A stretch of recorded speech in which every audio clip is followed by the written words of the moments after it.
Yaman yan. Hindi nagbibilang ng gastos. Sa ganun. At saka installment naman lahat ito eh. Teka, di ba canceled na lahat ng credit cards mo? Yes. Pero sa fast credit na ako na umutang. Yung ba yung bagong lending app sa internet? Yes, at napakadali. Ang dali ko makapag-cash advance. Eh kung gano'n naman pala, di umorder ka dito sa mga bago kong make-up. O sige, titingin mo ko yung mama.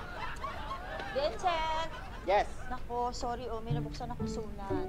Kala ko kasi akin. Hindi ko napansin, pangalan mo pala. Ano to? Galing sa collecting agency. Sinisingil ka na. Utang pa mo. Magkano ba total ng inutang mo?